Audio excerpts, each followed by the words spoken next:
오늘은 마태복음 강해 설교 160번째 시간입니다. 오늘은 하나님의 아들이라, 하나님의 아들이라는 제목의 두 번째 하나님 말씀을 증거하도록 하겠습니다. 우리가 지난주부터 하나님의 아들이라 일컬음을 받을 것이며, 이게 큰 복이라는 말씀을 보고 있는데, 여러분, 그렇다면 화평하게 하는 자와 하나님의 아들이라 일컬음 받는 게 어떻게 연결이 되느냐, 우리가 지난주에 그 얘기를 나눴어요. 우리가 화평하게 하는 사람, 그러면 이웃과 안 싸우고 멱살잡이 안 하고 남편과 아내가 서로 정답게 지내고 부모와 자녀가 서로 소리 안 지르고, 이런 걸 우리 화평하다고 생각하잖아요. 근데 그런 거하고 하나님의 아들이랑 어떻게 연결이 되는가? 여러분, 하나님의 아들이라고 하는 말 속에 들어있는 게 뭐예요? 새로운 신분이에요. 완전히 새로운 신분. 그러니까 화평하게 하는 사람이란 자체가 단순히 사이좀 좋게 지내고 싸움 말리는 사람이 아니라, 이것은 차원이 다른 사람이라고 했죠. 즉, 화평하지 못하는 이유가 어디에 있는가? 여기부터 주목해야 한다고 했어요. 세상에 왜 화평이 없나? 왜 근본적으로 인간은 화평할 수 없는 존재인가?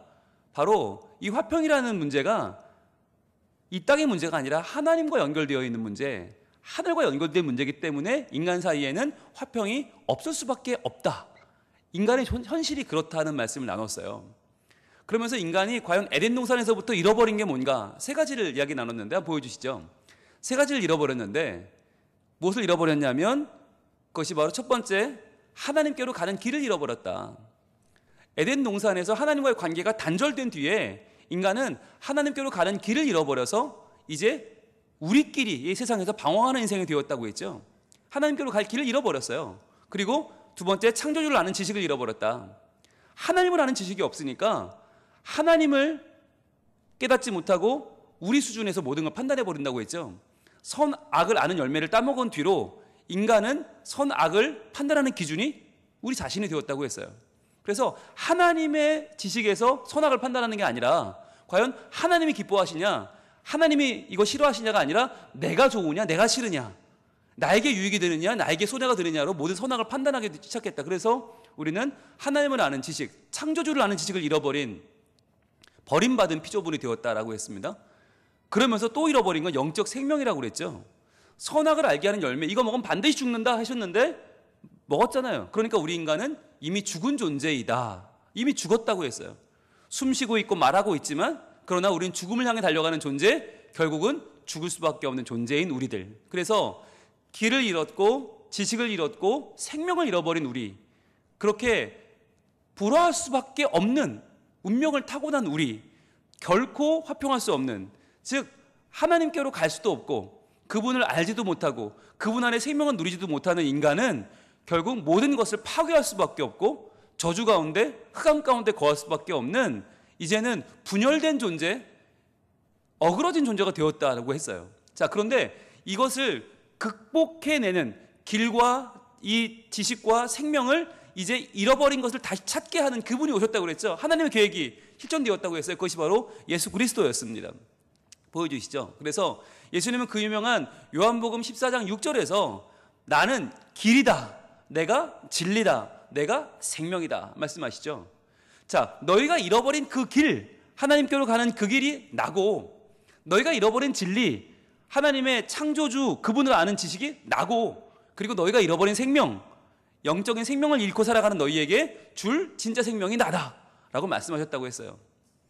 이 세상 모두가 다 길은 여기 있습니다, 진리는 저쪽이고요, 생명은 저기 있습니다 라고 알려주는 안내자에 불과하지만, 모세도 안내자였고 엘리야도 안내자였고 세례 요한마저도 안내자였지만, 길 자체이신 분, 그 자체로 진리이신 분, 그 자체로 생명이신 분이 우리에게 오셔서 이제는 내가 너희를 하나님께로 인도하겠다. 이제 내가 선한 목자가 되어서 내가 너희를 알고 내가 너희를 위해 죽고 내가 너희를 살리겠다고 말씀하셨다고 했죠. 그 길이요 진리요 생명이신 예수님, 그분을 믿는 자, 즉 영접하는 자들에게는 뭐가 주어져요? 하나님의 자녀가 되는 권세를 주셨으니. 바로 이 말씀을 통해서 우리가 하나님의 자녀가 된다는 것이 바로 예수 그리스도를 믿음으로 얻는 큰 권세다라고 하는 것을 알게 되었죠. 그래서 그 권세는 바로 우리 가운데 잃어버려 불화할 수밖에 없는 인간, 그것을 다시금 하나님과 연결해주는 길이요 진리요 생명이신 예수 그리스도, 그분을 믿는 자, 그분을 영접하는 자에게 새롭게 주어지는 새로운 신분이 바로 하나님의 자녀다. 그래서 이제 우리가 화평하게 될 수 있는 열쇠는 예수님인데, 그 열쇠를 가진 자, 열쇠를 믿는 자, 열쇠를 따르는 자들이 하나님의 자녀가 된다. 그래서 근본적으로 불화한 인간이 화평하게 되는 길, 하나님을 만날 수 있는 길, 하나님을 찾을 수 있는 그 길에 접어든 우리는 바로 하나님의 자녀가 되었다는 말씀을 지난주에 나눴습니다. 예, 여러분 눈빛을 보니까 처음 듣는다 그런 눈빛이에요. 네, 전혀 당황하지 마세요. 여러분 나만 그런 게 아니에요. 다 그래요. 지금 저렇게 좋은 내용을 우리가 언제 들었지? 예, 지난주에 들었습니다. 예, 여러분 눈만 말똥말똥 뜨고 계시기 때문에 지금 제가 여러분을 믿을 수가 없어요. 예, 전 믿지 않으랍니다. 그래서 여러분이 처음 듣는다라고 생각하시고 지금 하나하나 또박또박 말씀을 다시 드리고 있어요. 네, 여러분이 눈빛에서 저거 아는 내용인데 이런 눈빛 좀 보내주시면 제가 간단하게 넘어가거든요. 예, 저를 좀 도와주시면 좋겠습니다. 도무지 눈빛만 보면 알 수가 없어요. 네, 오늘 어떤 분들은 막 진짜 저렇게 좋은 내용을 이런 분들이 계셔요. 네, 처음 듣는 내용 아닙니다. 예, 지난주에 들으셨고요. 자, 그러면 이제 오늘은 하나님의 아들이라고 하는 이 호칭에 대해서 좀 우리 공부할 필요가 있어요. 자, 과연 예수님을 믿으면 하나님의 자녀가 되는 권세를 얻는다고 했는데, 이게 권세인 이유가 뭐냐 하는 거예요. 이게 왜 권세냐? 여러분 오늘 이 말씀, 예수님이 하신 말씀, 화평하게 하는 자는 복이 있나니 그들이 하나님의 아들이라 일컬음을 받을 것이며, 여러분 이 말씀 하셨을 때 사람들의 반응이 어땠을까요? 우리는 그냥 고개를 끄덕이며 아이고 옳으신 말씀입니다 이러고 듣잖아요. 뭐 공자왈 맹자왈 뭐 군자는 대로 행이고 뭐 우리는 그냥 조금 좀 유익하고 조금 뭐 지혜롭고 이렇게 들어요, 여러분. 그런데 하나님의 아들이라 하는 순간에 아마 놀라 뒤집어졌을 거예요. 아마 일부는 까무라쳤을 거예요. 아니 지금 예수님이 이러한 사람들은 복이 있다고 하신 게 아니라 복이 있도다, 복받아라부터 선언이 되잖아요. 마카리오리 복이 있다부터 시작해서 그게 누구예요? 너희들이에요. 너희들이 복이 있다. 화평하게 하는 자인 나를 믿는 너희들이 복이 있다 말씀하시면서 너희들이 어떤 복을 얻었다는 거예요? 하나님의 자녀라고 일컬음을 받을 것이다. 너희들이, 무지랭이들이, 배운 것도 없고 가진 것도 없고 줄도 백도 없는 아무것도 아닌 자들이 지금 갈릴리 촌놈들이 모여서 이렇게 말씀을 듣고 있는데, 너희가 하나님의 아들이라 일컬음을 받을 거라고 하시니까 정말 그 자리에 있던 사람들은요, 충격도 이런 충격이 없고요, 멘붕도 이런 멘붕이 없었을 거예요. 왜냐하면 이 전까지 성경에 유대 전통에는요, 하나님의 아들이라고 인간을 부르는 전통이 없습니다. 여러분 이 당시까지 여러분 아시잖아요. 서기관들이 말씀을 기록할 때 붓으로 이 파푸루스에 성경을 써내려 가는데, 쓸 때 어떻게 썼냐면 붓을 가지고 막 성경을 이렇게 외웠잖아요. 외워서 쓰다가 하나님이라는 단어가 나오면 그 단어를 입으로 부르지도 못하고 손으로 쓰지도 못하고 붓을 내려놓고 가서 목욕제기를 합니다.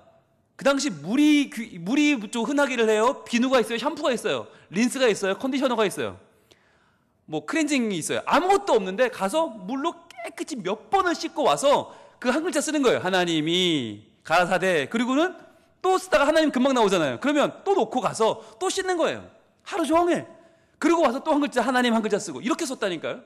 그러니까 하나님이라는 분이 너무너무 두렵고 너무너무 크신 분이어서 하나님을 감당할 수가 없어요. 그러니까 하나님과 우리와의 관계는 뭐냐? 전적인 타자, 완전한 창조주와 먼지 같은 피조물, 이게 우리와 하나님과의 관계였어요. 말할 수 없는 격차가 있고 우리와 하나님은 정말 너무 멀어서 우리로서는 아무리 쳐다봐도 보이지 않는 그런 분이 하나님이었어요. 가는 길을 잃어버렸으니 오죽해요. 자, 게다가 성경에는 뭐라고 말하느냐면 제일 많이 나오는 비유가 토기장이와 진흙이잖아요. 토기장이와 진흙, 여러분 이 비유가 왜 중요하냐면 진흙은 아무런 의지가 없어요. 진흙이라는 말이 뭐냐면 그냥 티끌을 모아놓은 거예요. 티끌 모아서 물로 만족한 게 진흙이잖아요. 여러분 우리 인간이 티끌 아닙니까? 말이 좋아 흙이지 실은 티끌이거든요. 아담이란 말은 티끌이란 말인데, 여러분 이 티끌을 적당히 모아놓은 게 토기고요. 그 토기는요, 토기장이에게 전적으로 매달려 있는 존재예요. 무엇을 만들까? 만들다가 깨버릴까? 아예 그냥 치워버릴까? 토기장이 마음입니다. 이게 우리 인간의 현실이고요. 이게 우리 인간의 수준이에요. 하나님과 인간은 토기장이와 토기, 이런 관계고, 완전한 주권자와 힘이 없는 객체가 우리들. 이게 유대의 사고거든요. 그래서 하나님과 우리는 너무너무 큰 차이가 있는데, 그런데 예수님이 뭐라고 하셨냐면 하나님의 아들이라고 일컬음을 받는다. 이 이야기는요, 그 당시에는 너무나 충격적인 얘기인 거예요. 아니, 내가 하나님의 아들이라고? 우리가? 아마 파함대소했을 겁니다. 정말 그날 하루 종일 웃었을 거예요. 야, 우리가 하나님의 아들이래. 아이고 웃겨. 야, 정말 말도 안 돼. 아마 다들 너무너무 한편으로는 기분 좋았겠지만 한편으로는 이런 얘기 함부로 하다가 우리 맞아 죽는 거 아니야? 왜? 신성모독이니까. 여러분, 하나님의 아들이란 말이 무슨 말이에요? 여러분, 군대 갔다 온 분들은 아시죠? 예, 남자는 세 가지 인간이 있습니다. 신의 아들, 인간의 아들, 예, 어둠의 자식. 세 가지가 있는데, 예, 신의 아들은 누구예요? 면제 신의 아들이죠. 인간의 아들은 방위, 예, 요즘 공익. 어둠의 자식은 현역입니다. 예, 저는 어둠의 자식입니다. 예, 저희 때 2년 2개월 꽉 채우고 왔는데, 아마 이 중에 3년 채우신 분 계시죠? 3년 이상 하신 분도 계시죠? 네. 그런데 여러분, 신의 아들이란 말은 뭐예요? 우리 아버지가 신이야. 그럼 나는 누구예요? 나도 신이죠. 인간의 아들은 아버지가 인간이야. 나도 인간이죠. 어둠의 자식은 아버지가 어둠이야. 나도 어둠인 거죠. 왜 누구의 아들이란 말은 뭐냐면 혈통이란 뜻이고, 그 가무지란 뜻이고, 결국 그는 그의 아버지와 동격이죠. 그러니까 호랑이 새끼는 호랑이고요, 고양이 새끼는 고양이에요. 그것처럼 하나님의 아들이란 말은 뭐냐면 하나님의 모든 것을 상속하는 권위와 가치가 있는 존재란 뜻이죠. 그렇기 때문에 유대인들에게 가장 써서는 안 된 말이 뭐냐? 하나님의 아들이란 말인 거예요. 유대인들에게 정말 아무리 심하게 해도 입에 올리면 안 되는 말, 하나님의 아들이라. 그래서 실제로 요한복음 10장에서 예수님이 그런 말을 하신 적이 있어요. 요한복음 10장 30절 한번 가보겠습니다. 요즘 우리가 하루 한 장 시간에 새벽에 요한복음 보고 있는데, 요한복음 10장 30절 한번 가볼게요. 10장 30절. 자, 예수님이 이렇게 말씀을 하셔요. 같이 한번 읽어봅니다. 시작. 나와 아버지는 하나이니라 하신대. 자, 아버지가 누구냐면 하나님이거든요. 하나님이 내 아버지다. 아버지가 나를 알고 나도 아버지를 안다. 이렇게 계속 얘기를 하시다가 그 얘기의 결론이 뭐냐? 나와 아버지는 하나이니라 하셨어요. 즉, 마음만 통하고 조금 아는 사이가 아니라 아예 내가 하나님이고 하나님이 나다. 나는 하나님의 아들인데 그분이 곧 나고 내가 그분이다. 그러자 31절에 바로 뭐라고 그래요? 유대인들이 다시 돌을 들어 치려하거늘. 말도 안 되는 소리를 하고 있는 거예요, 지금. 아니, 갈릴리에 한 이름 없는 청년 하나가 갑자기 예루살렘에 떡 나타나서 지금 뭐 하나님 어쩌고 하는 것도 기분 나빠 죽겠는데, 나와 아버지는 하나다. 내가 하나님 아들이다. 웃기고 자빠졌네. 그리고 돌을 들어서 너 뭐 죽을래? 이러고 있는 거예요. 여러분, 이게 이 당시의 분위기였어요. 자, 그러니까 이게 신성모독도 이런 신성모독이 없는 거예요. 그러면 왜 이렇게 되었어요? 인간의 현실이, 하나님을 떠난 인간의 현실이 하나님을 아버지라고 부를 수 없는 존재가 되어버렸다. 여러분, 우리 인간의 본질을 성경이 말해주고 있어요. 한번 볼까요? 에베소서 2장으로 가보겠습니다. 에베소서 2장 1절부터 3절까지 말씀인데요. 에베소서 2장 신약 311쪽에 보시면 우리 인간이 어떤 인간인가, 어떤 인간이었나, 대대로 창세 이후로 인간은 이런 존재였어요. 에베소서 2장 1절 같이 한번 읽어봅니다. 시작. 그는 허물과 죄로 죽었던 너희를 살리셨도다. 자, 우리는 어떤 존재냐? 허물과 죄로 죽었던 너희, 이게 우리예요. 허물이, 죄가 너무 많아서 허물과 죄로 인하여 사망에 이르른, 죽을 수밖에 없는 우리, 죽었던 우리, 그게 우리라는 거예요.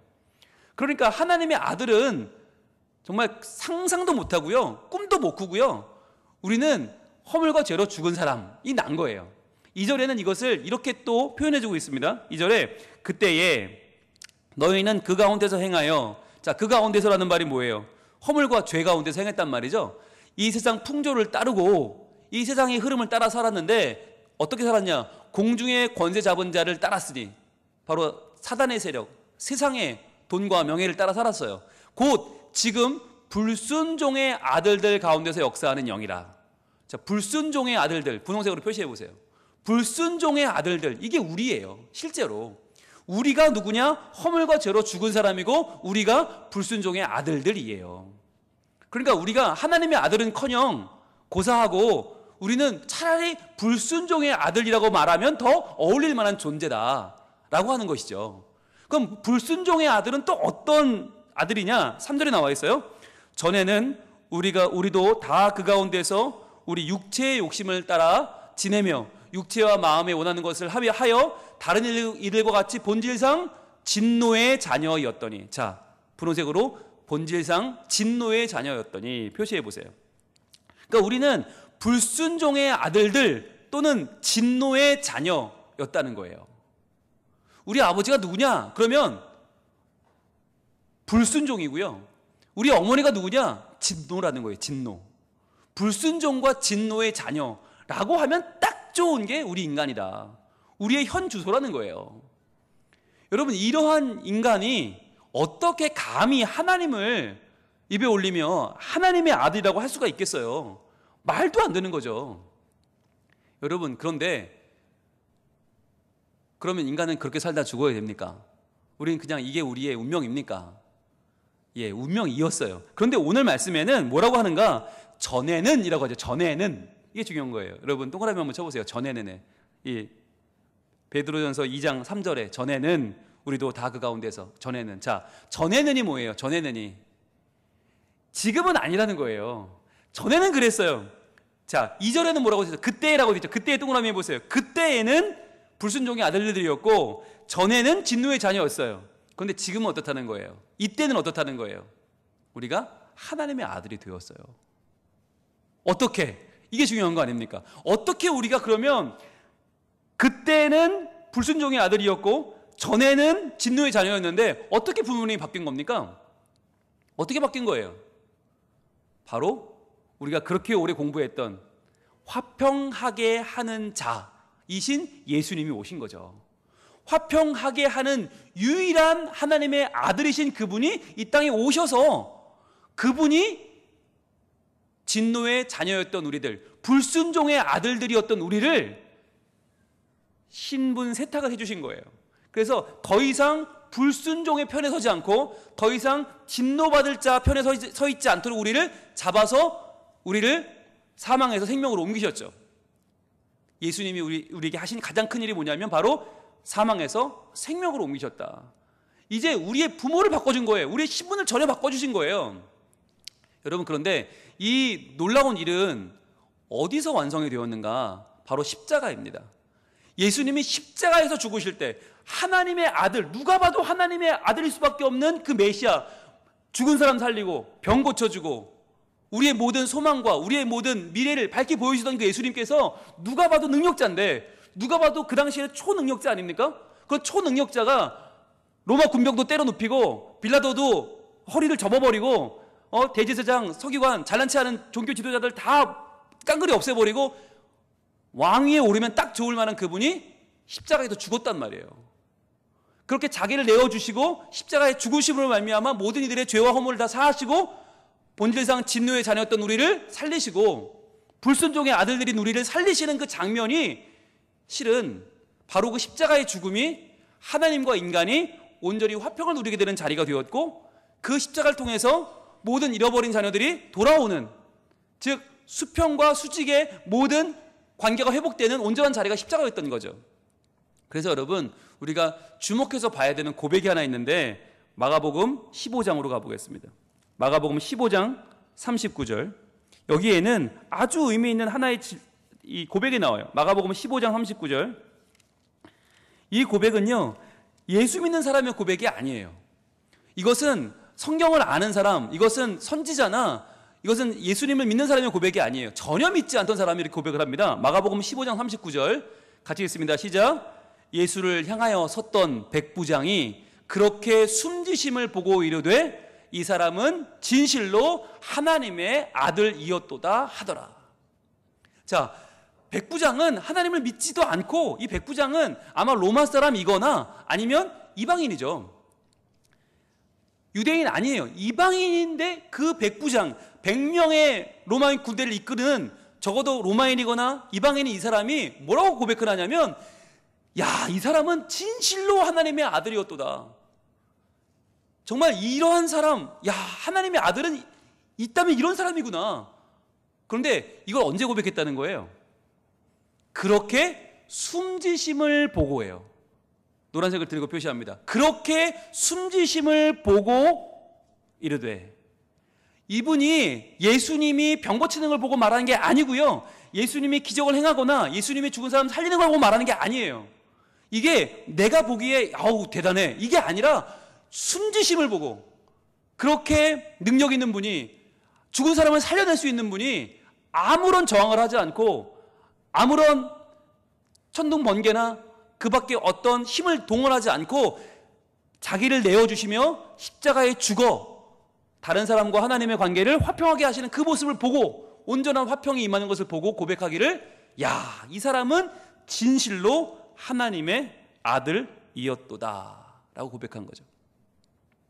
여러분, 이 고백이 실로 예수님의 죽음, 예수님의 십자가를 바라보는 모든 이들의 고백인 것입니다. 그래서요, 이 고백 이후로 이 고백을 따르는 모든 자들은 하나님의 자녀가 된 것입니다. 그래서 십자가에 죽으신 예수 그리스도, 그분의 구원의 능력, 그분의 보혈의 가치에 동참하는 자마다 하나님의 아들이 되는 거예요. 왜냐하면 그분이 진정 하나뿐인 하나님의 진실한 아들이셨기 때문입니다. 여러분, 그래서요, 우리가 예수를 믿는다는 건 실은 굉장히 엄청난 일이에요. 예수를 믿는다는 건 아버지가 바뀌는 일이에요. 그동안 여러분이 아버지에 대해서 어떻게 생각해 오셨는지 모르겠어요. 저는 어렸을 때부터 참 아버지에 대한 생각이 너무너무 아팠어요. 아버지는 예수도 안 믿으시는데 아버지는 교회만 간다 그러면 화를 내시고, 주일날 산에 가자고 자꾸만 약속을 잡으시고 자꾸만 계획을 짜시고, 저희한테 주일날 아침이면 야, 상봉터미널로 나와라, 야, 청량리역으로 나와라. 아, 저는 미치겠는데 안 가면 맞아 죽어요. 안 갈 수가 없어요. 그러니까 제가 어렸을 때 전국에 있는 산을 다 타봤는데 기억에 남는 산이 하나도 없어요. 억지로 가서, 억지로. 그러니까 산세고 뭐 절경이고 기억이 하나도 안 나요. 오직 기억나는 건 제 앞에 가는 형 발 뒤꿈치밖에 안 보여요. 지금도 그거밖에 몰라요. 산에 왼수가 졌어요 지금. 저는 그래서 산에 가는 거 진짜 싫어해요. 억지로 교회 가야 되는데 억지로 주일날 가던 그 산. 근데 저희 마음속에 아버지에 대한 생각은 너무너무 분노에 차 있고, 아버지에 대한 생각은 정말 저에게는 다 잊어버리고 싶은 기억이었어요. 그런데 제가 예수를 믿고 아버지가 바뀌었잖아요. 아버지가 바뀌었어요. 그런데 제가 아버지가 달라진 것만 해도 저는 이 아버지에서 저 아버지로, 이 땅의 아버지에서 저 땅의 아버지, 저 하늘의 아버지로 바뀐 것만 해도 감사한데, 저는 더 큰 은혜를 누렸어요. 이 땅의 아버지가 변화되신 거예요. 그러니까 여러분, 우리가 이게 좀 중요한 부분인데, 하나님의 아들이라 일컬음을 받는다는 것이 단순히 그냥 우리가 이 땅에서는 그냥 뭐 그럭저럭 살아가다가 나중에 하나님 만나면 그분과 함께 잘 지낼 거야, 이런 뜻이 아니고요, 이 땅에서의 삶도 바뀐다는 거예요. 이 땅에서의 삶도 가치가 달라진다는 거예요. 어제 제가 한 영화 시사회를 갔어요. I can only imagine이라고 하는, 나는 단지 상상할 뿐입니다 라고 하는 영화인데요, 지금 CBS에서 어제 시사회를 했고 내일 또 시사회를 합니다.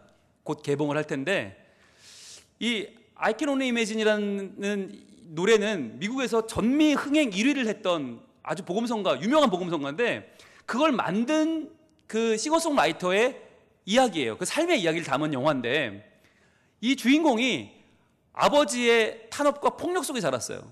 아버지에 대한 미움 속에 살았어요.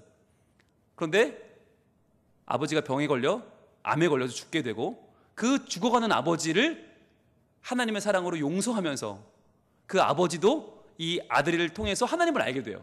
그러면서 말년에 이 아버지가 마음을 열고 이 주인공과 하나가 되는 그 이야기가 영화의 내용인데요.